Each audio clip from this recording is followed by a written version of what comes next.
Hi, I'm Mike, and welcome back to the shop. In this episode, episode number 10 of the Scratch Build project, we're going to install our end caps on the root end and the tip end of our wing that we've made here. To do that, we're going to have to trim on the table saw, both the root and the tip. The tip obviously is a lot easier. The root will just have to be careful, and I'll show you how to do that. The first thing that we'll need to do is cut a piece of, or a couple of pieces, one for one wing, one for the other, of light ply. And all that I have done is set my wing on top of a piece of light ply, traced it out with a pencil, and then on the bandsaw or however you want to cut it, I cut out probably an eighth, maybe 3/16, even a quarter inch outside that line. In other words, you want this piece bigger than the profile of the wing, and that's going to give us enough scrap or enough hangover that we don't have to worry about being super precise putting it on. And what we're going to do later is put it on the router table standing up, and we'll trim that exactly flush with the wing profile with a flush bit. So no big deal there. And we will also need to drill a hole in our end cap for the wing tube to travel through, and this will actually fit over the wing tube socket. And we'll need a hole for the bolt, the wing bolt that comes out of there, and of course the alignment or anti-rotation pin back here. So all that's fairly easy to do. So let's go ahead and get started on looking at what we're going to have to do that. To do this, we're going to need to make a jig. Imagine that, another jig, or another template rather. Again, it's not hard to do. What I've taken here is just a scrap piece of MDF, bigger than the end of the wing, of course. And I took my wing and stood it up on top, and took a Sharpie and just outlined it. And literally, that's all we need to do. And the reason we want that is so that we can put some alignment pins. These are 3/16 alignment pins, and I'll take some close photographs in here in just a minute. And we'll put these alignment pins around our jig to hold the jig over the end of the wing in the exact location that we need to be. And the reason we want to do that is so that we can transfer these holes to the exact location on the other wing, which is of course the mirror image of this one. So it'll sit here like this on this wing, and it'll sit like that on this wing, and our alignment pins, which go all the way through, will guide on both ends. So these alignment pins will hold it in place there, and then when it's flipped over, they'll hold it on the other wing. All right, so we have our wing over at the table saw. We need to clean both ends up. Like I said, this end is a simple matter of just slicing it off. We'll probably take an eighth inch off or so, just to get everything cleaned up so it's a nice clean surface there. This end here is a little more difficult because we have our fiberglass wing tube socket, right? So what we'll do is set it on our table saw sled. If you don't have a table saw sled yet, go ahead and build one. I would not recommend doing this without a good sled. It's going to make things a lot more safe. That way you can keep your hands out of the way. The piece is locked down nice and secure, and you can just slide it across and manipulate it the way we need to manipulate it on the blade itself. So there are plenty of guys online that, hundreds probably, that do very good videos on how to build a table saw sled. It's nothing but some scrap wood and a couple of hardwood runners on the bottom. So let me go ahead and get the camera in position. I'll show you how I make this cut. Okay, so we've got our wing sitting on the sled, and what we want to do is cut this surface back where we have about an 1/8 inch, or just a little more than an 1/8 inch, of this wing tube socket sticking out. So in other words, we want the wing tube socket to come out past, or at least flush. We will sand it flush at the end with the piece of light ply that we're going to epoxy onto this piece here. So the way to do that, obviously we can't slice all the way down like we will on the other end. We will use the saw blade to make that cut and go around that tube. The way to do that is to raise the blade and come across right up to just about that wing tube socket, and then lower the blade and come underneath that wing tube socket and get past it, and then we'll come back up, again missing the socket, and then work our way out the back of the wing like that. So that's what we're going to do. And I'm coming out to where it looks like my wing tube socket's going to protrude about an 1/8 inch, maybe just a little bit more. Doesn't matter how much we take off, really.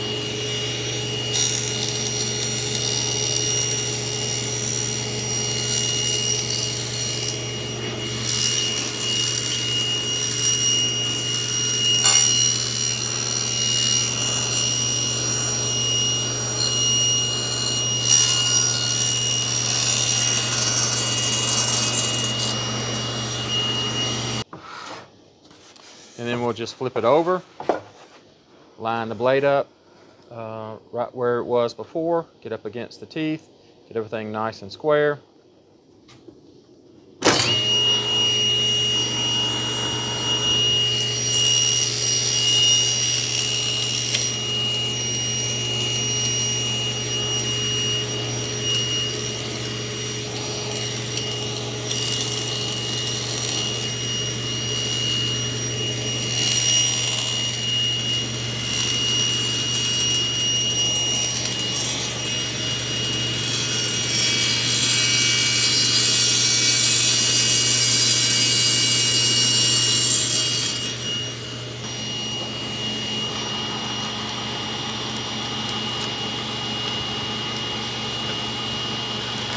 There we go. We'll trim that up with an X-Acto. The other side is very easy to cut.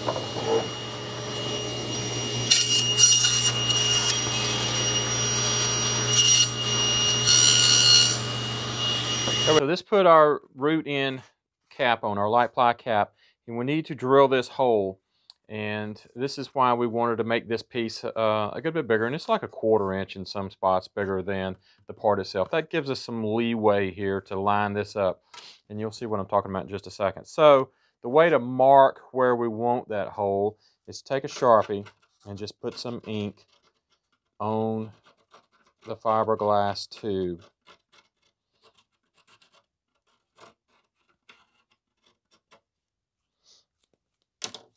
And then take our oversized part and just line it up where it's hanging over on all sides. You can look down and see that it's hanging over, and just set it up there. On it, kind of rock it back and forth, and if we have done this correctly, it will leave an ink mark on the bottom there. So if we drill that hole out with a hole saw, it'll slip right over, and then we can trim it to the exact size that we need. All right, obviously we have a 1-inch wing tube, so I'm going to use a 1-inch hole saw. Our wing tube socket, the fiberglass socket, is just a little bit bigger than 1 inch, right? Because it slips over that 1-inch tube. But if you know anything about hole saws, they actually cut a little bit bigger than they actually are. So a 1 inch is going to get us very, very close to that, the diameter of that wing tube socket, the fiberglass wing tube socket. So we should be able to just slip it right over. If not, we'll take our Dremel and in it 1 or 2 passes be able to clean it up where it'll slide right over very nicely.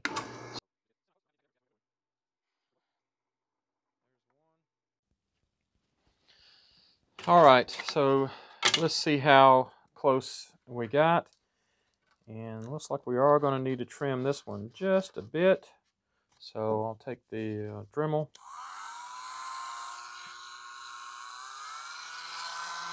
And it doesn't take much at all. Just a few short laps around, and it should slide right on. And it does. There we go. So that's pretty good. All right, so cutting the tip end caps is about as straightforward as it gets. We just trace right along the outside with a pencil. And I'm using 1/16 balsa here. You could use 1/8 if you're worried about 1/16 being a little bit fragile, but I've never had a problem with 1/16. So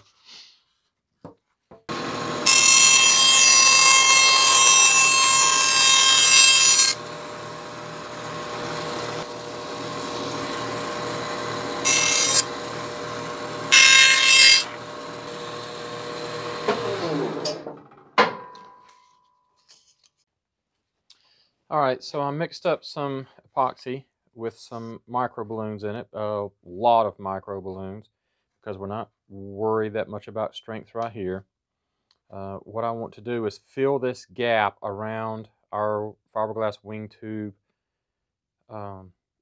socket there with some ultralight epoxy, and that way it'll just help support that end. So if when you are cutting that tube out and it gets wallowed out on the end here just a little bit, don't worry about it, because it's very easy to fill with epoxy and micro balloons later, and it will actually even help us out a little bit by making this end just a little bit more sturdy. All right, put our piece on. Kind of wiggle it around, make sure everything's nice and wetted. Press it down good. And then clean that hole out good. We don't want any epoxy to set inside that hole and get hard. All right, then we'll take our piece of balsa. Obviously this is the other end, the tip end, and just our piece of 1/16 balsa. It is oversized. I've already put our epoxy on here, 5-minute epoxy with, that's why I'm kind of in a hurry here, with a lot of micro balloons in it. You can use tape to tape the ends on. I've done that plenty of times. It's just more convenient for me to use clamps. Nice and flat. And I'm just using this as a caul there. So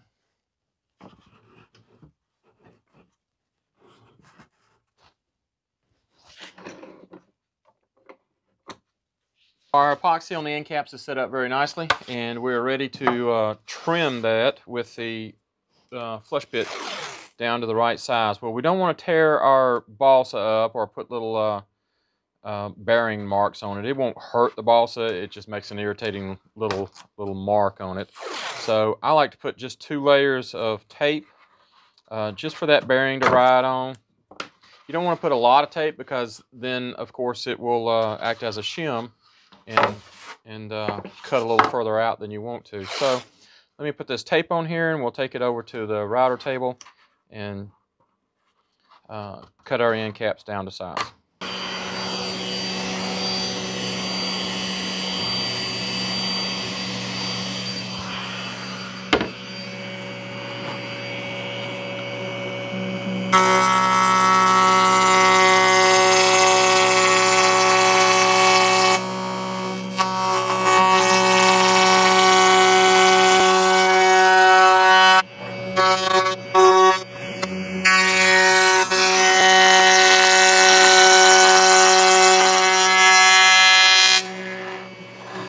Alright, so that looks real good. Let's take the tape off. There we go.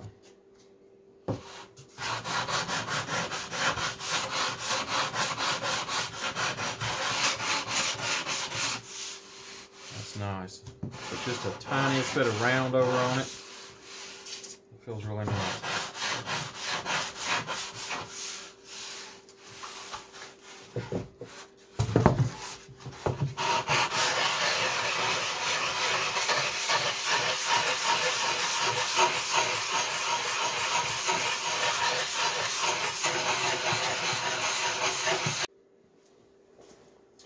Okay, now that we've got our end cap on, our light ply root end cap, we need to cut some lightning holes and an access hole to put our wing nut in, our blind nut, and also that will house our anti-rotation pin socket there.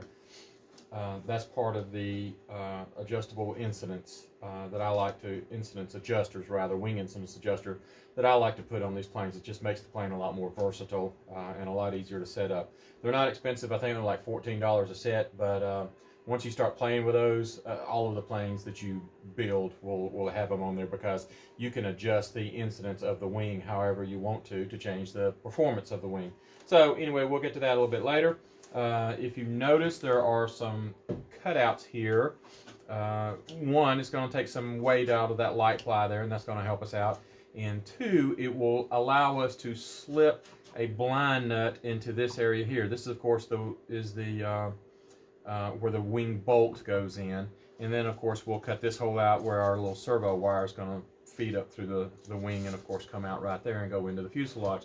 So we need to cut these holes. And in my case, since I have already built many of these wings, and I want to keep these holes in the exact same location that I have always been doing it, for the simple reason that if I crash this wing, knock on wood, that if I crash this wing and break it, which I never have actually, but should that happen in the future, I want to be able to take this wing and replace it with. So these important elements need to be in the exact same spot on all of my wings. Now, does it matter where you put them? No, as long as you make a template or a jig that you can always put them in the same place going back.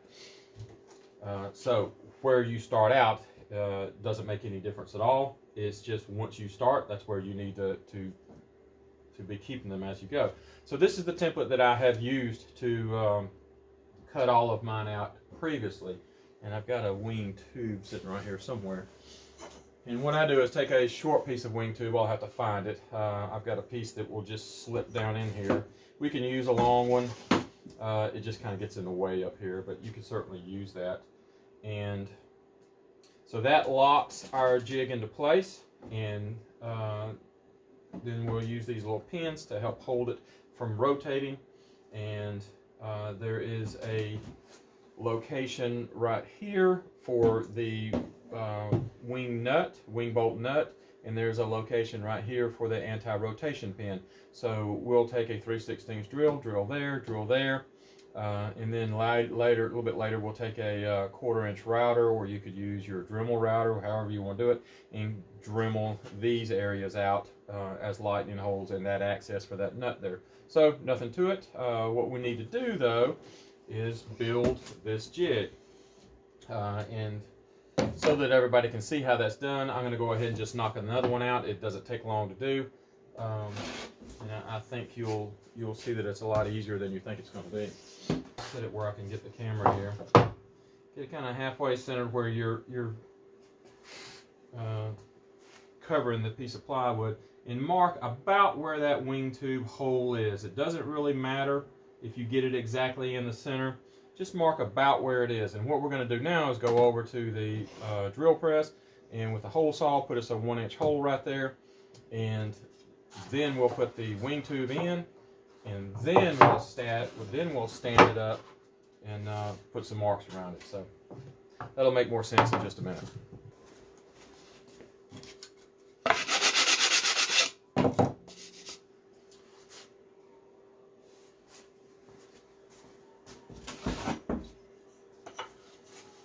Alright, so there's our 1-inch hole.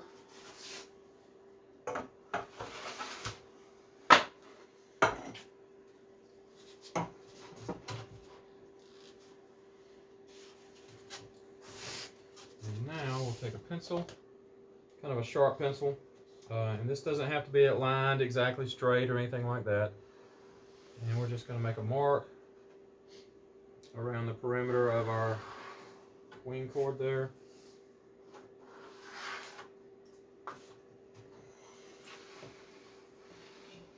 And you may be able to see this on the camera, I'm not sure.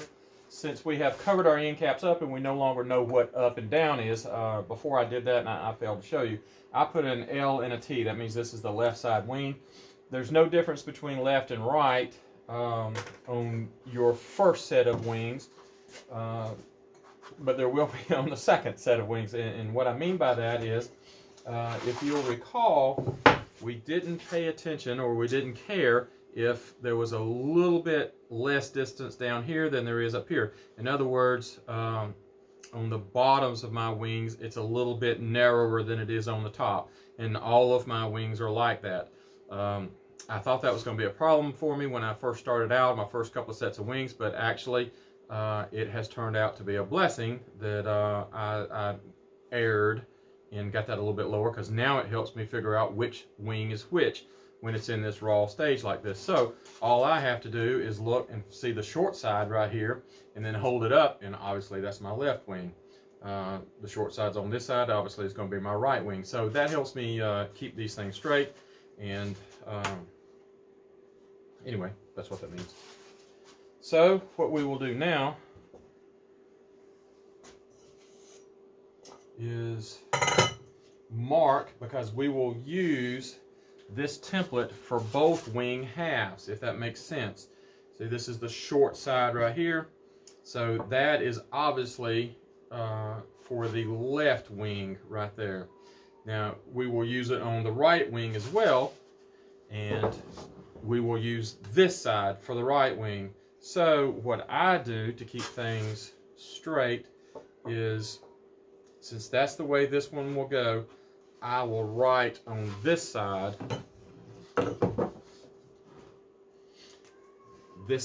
up for left wing, and obviously this side up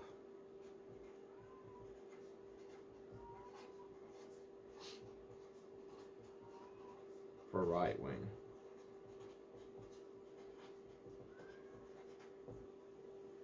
And that'll keep that straight. Now what we want to do is, and it doesn't matter where we put these holes strategically, the locking pin holes, but just on the outside of that line, we want to drill a 3/16 hole, basically where it just about touches the line. And if you miss, and it gives you a little bit too much slop, just pull back a little bit. It doesn't matter how many holes we have. See, I've got several here where I missed a couple of times and then finally got it right. So we'll put, say 3 on one side and 3 on the other side.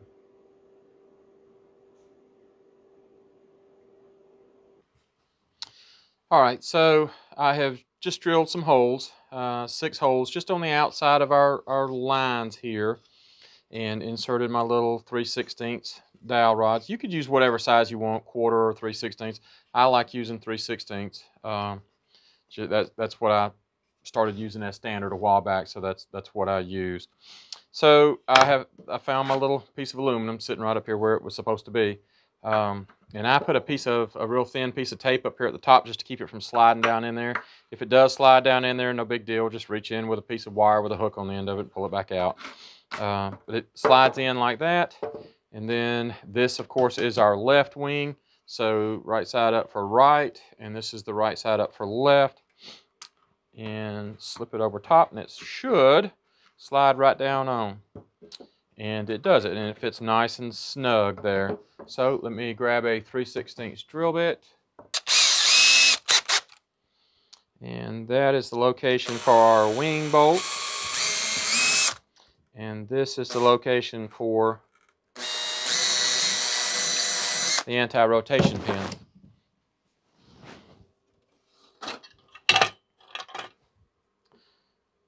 So now that cap is locked in place, and every wing that we cut using this jig will be exactly the same. In other words, the 3 important holes, this one, that one, and that one, will be in the exact same spot that they need to be. And the only 2 that are really important are these 2. This one could be off just a little bit, because the hole in the side of the fuselage will be kind of oblong, kind of oval shaped, so that that wing could move up and down on that wing incidence adjuster. So if this were the wing bolt, as that wing changed its attitude or incidence, depending on how we wanted to go, this pin moves back and forth. So the hole in the fuselage needs to be oblong.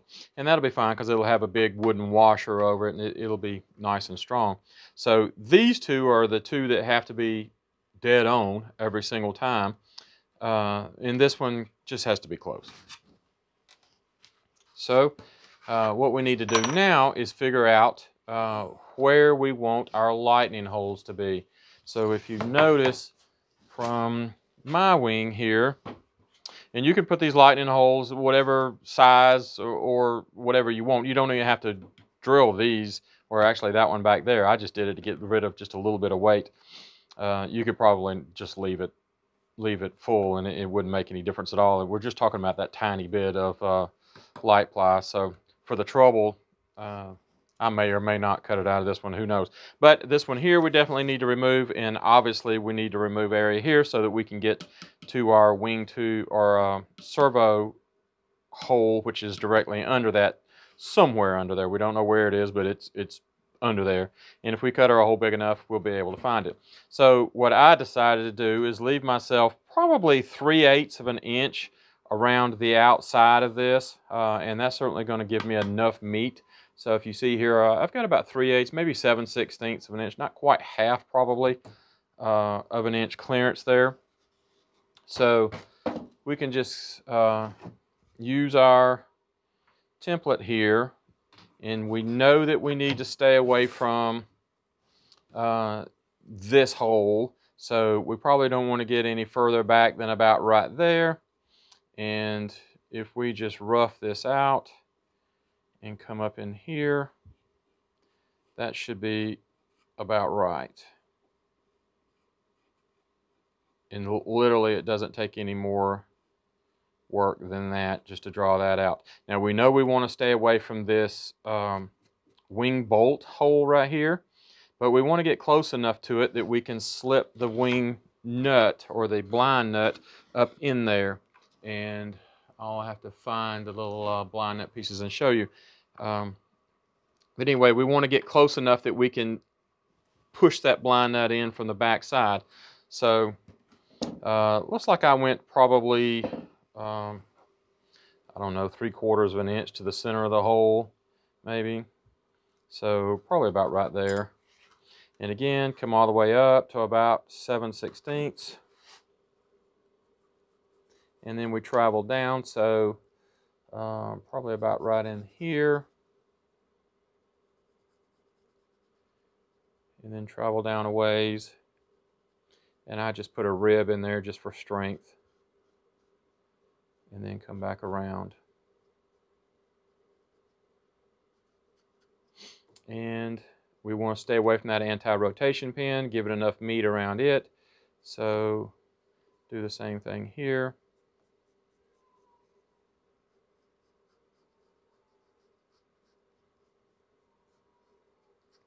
And that's literally all that takes to design that out. Now I will, just as we've made templates in the past, I'll put some hardwood strips across here. And I will even, because there's a little bit of a curve here, I'll even use a thinner piece of hardwood and bend it for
All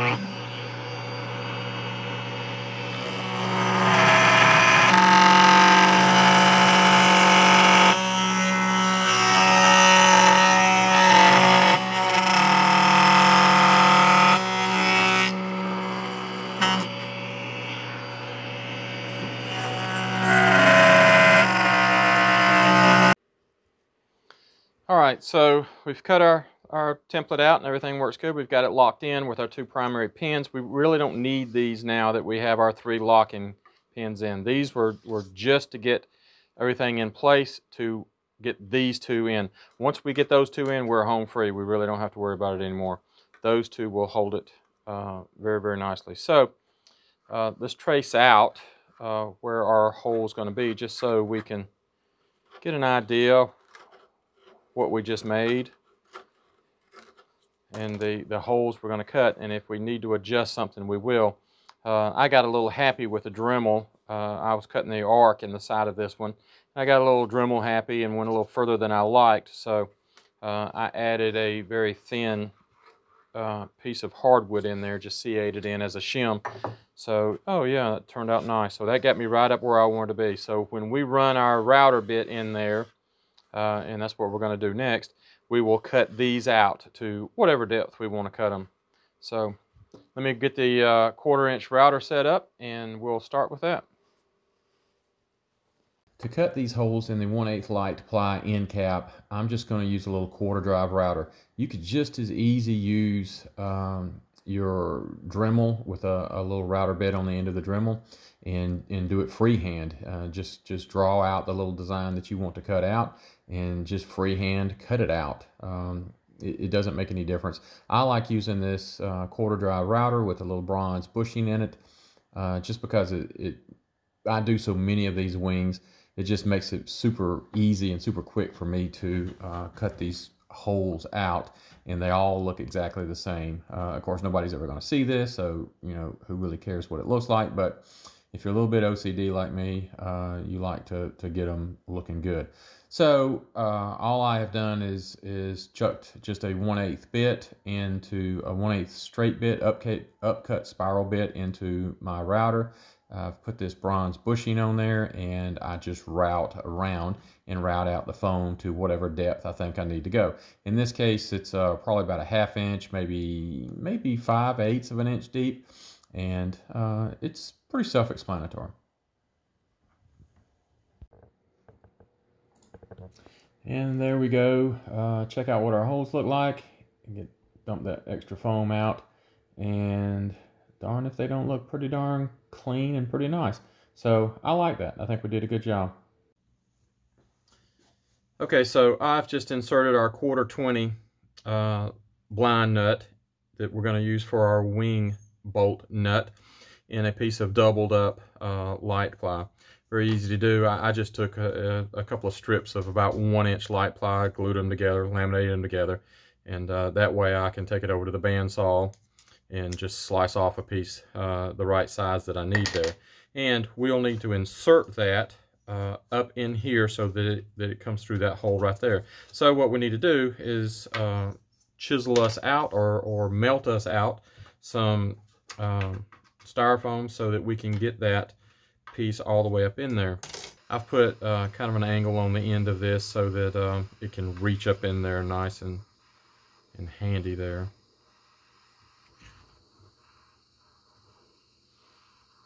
And again, it doesn't take long at all to heat this wire up to where it'll melt through very, very easily.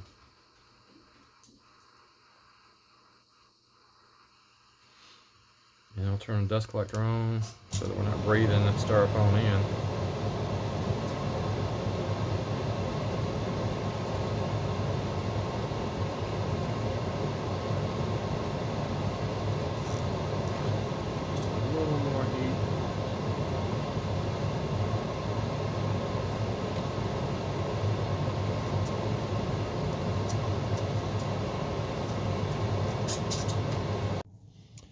Okay, so we've cleaned an area out of foam there, cleared enough foam out of the way that we can get our little piece in, our part, and I have mixed some 5-minute epoxy with some micro balloons, and we'll smear a bunch of that in there.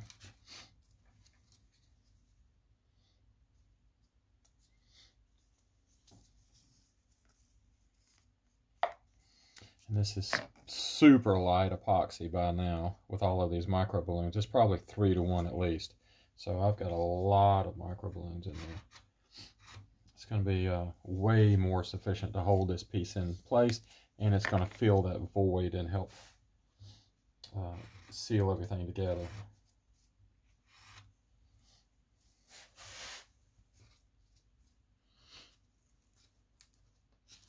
So we'll slide that back into position.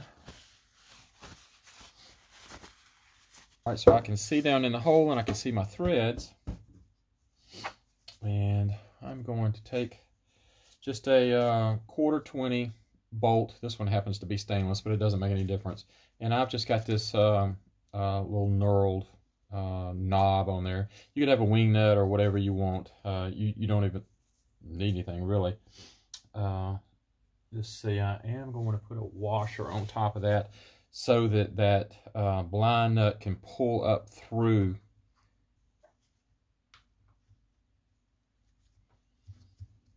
There it went.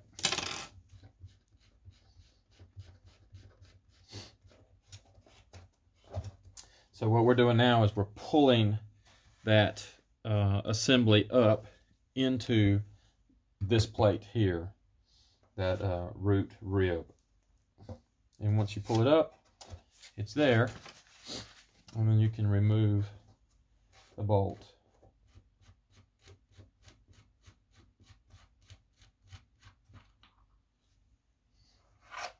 There we go, and it pulled it up into place nicely. Now, in this case, I got some epoxy on the threads, and certainly we don't want to be dealing with that later on after that epoxy kicks and gets hard. So, no big deal. We'll just take a little bit of alcohol, put on our threads of our bolt that we use to pull it up, and just run it down in there a couple of times. And that will clear out all of that epoxy that got on the threads. Yeah, that's working real good.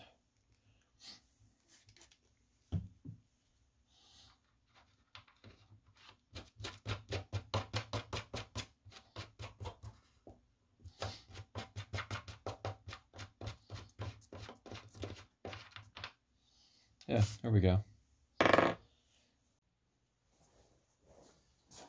Okay, so we need a pocket for our servo, our aileron servo to sit in. That is very easy to do. All we do is set a servo in this area here. Remember, we left this big meaty area there on purpose so that we would have a spot to put that servo. In one of the future versions, I think I'm going to put it here. I'm just concerned if I'm going to have enough meat to get it down in there. I'm not absolutely sure that's going to fit, but anyway, on all of the versions that I've done so far, I've put them up here. That just means that we need a little bit longer control arm than if we put it right there.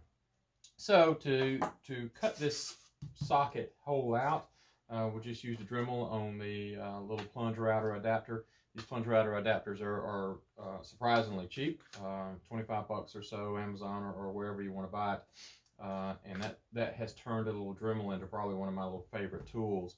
So I have outlined the standard servo to sit into that socket, and we will route that out. I like this style base because I can see through it, if it's not covered with dust, to see the little line. And then we will also route out some channels for some 1/2 by 1/2 balsa blocks to fit in. And these are, I don't know, probably an 1.5 inches long. It doesn't matter how long you make them. They don't need to be any longer than necessary just to pass by the outside of the servo itself. In other words, a little bit wider than the servo. So these come out about like that. You could probably go a little bit shorter. It's just, that's what I have always done, and I cut a bunch of them. Do make sure that you cut them all the same size or the same length, though, so that you don't get one little socket hole longer than the other. So we will route these two channels here for one of those blocks to fit there and one to fit over here, and those channels will be just deep enough to where we can insert these blocks down into the foam, glue these in with 5-minute epoxy, and slip the servo down in and screw it in. So let me go ahead and start cutting this hole. I do the first cut, the first pass, very shallow, just to cut through the balsa. And then I start worried about plunging a little bit deeper. So cut the fan on to help us with some of that dust.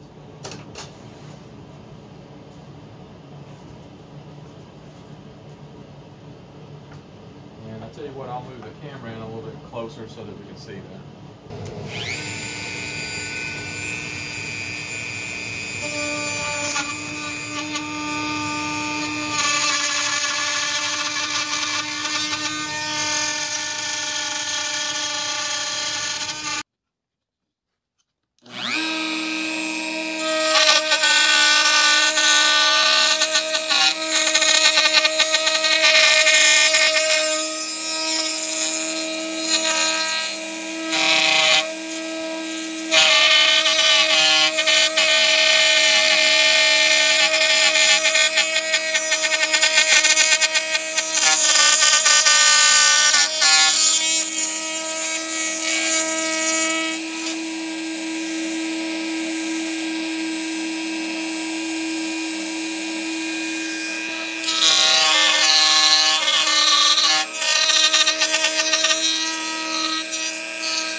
That's going to work nice. Now let's cut us a little slot for that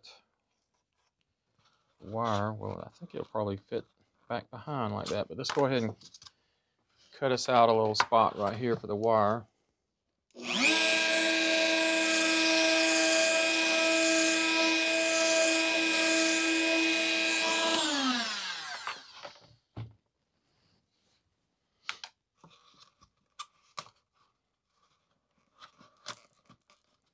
Oh yeah, it goes in very nicely. I like that.